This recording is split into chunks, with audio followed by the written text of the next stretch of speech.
midda kale waxaan rabaa dadka Soomaaliyeed inaan iraado oo ku baraarujiyo cudurkan waa iska hargab oo wax yar oo iska dhamaanay insha Allah guriga jooga waxa dawladda waxa qaadataan amarka dawladda waxyaalaha in faqtay qaadka waxa ismaashaan farxalka iyo faradhaqa badiya qof walba magaalada jooga ma arkin meel faradhaqa ku leexdo faradhaqdo aha ismaano baashan afka lagu xirto iyo sanatesa gacmaha la marsado ama alcoholaha James ka disho waxyaalaha ugu wanaagsan oo badbaadi karno Ilaahay naga badbaadiyo waxaas waxaan leeyahay niyo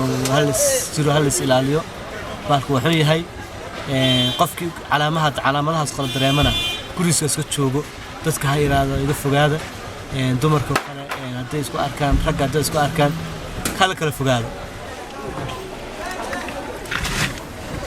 baashan baa isticmaalaya in gamcahana waan dhaqday marka dadka customka in waxaan rabaa inaysan u qaadan in wax dhib ah waa baashan yarta waa iska alcohol micnaha oo spirit oo dilaysa jeermiska gamcahaga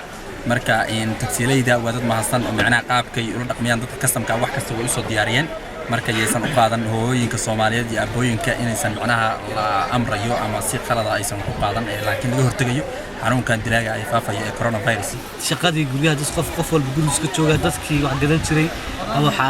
ganacsiga imaan jiray in ka ganacsana xaafadda ama businesska dadka guriga iska jooga wada cabsanayaan marka dhibkan hayso waa midaas dalkana oo kulli hadda dalka qaasatan Nairobi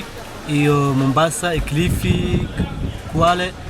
afartan magaalo wax lagu soo rogay bando ah inaan waxna gali karin waxna ka soo bixi karin waxaan kaloo rabaa inaan bulshada Soomaaliyeed u sheego in la kala fogaado oo macnaha salaanta iyo macnaha dadka Soomaaliyeed ma diidin salaanta waa wax dad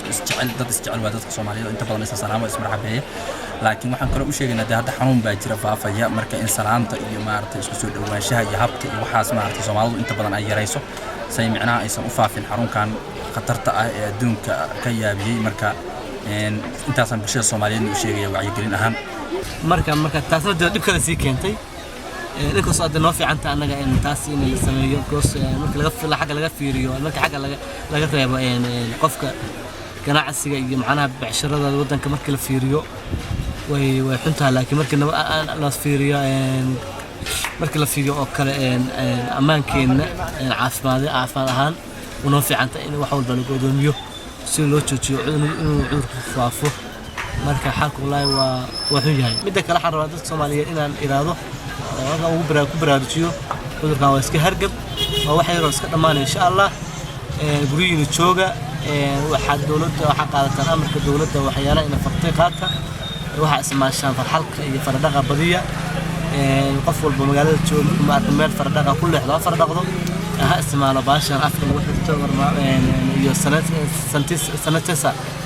gacmaha la marsado ama alcoholaha James ka disho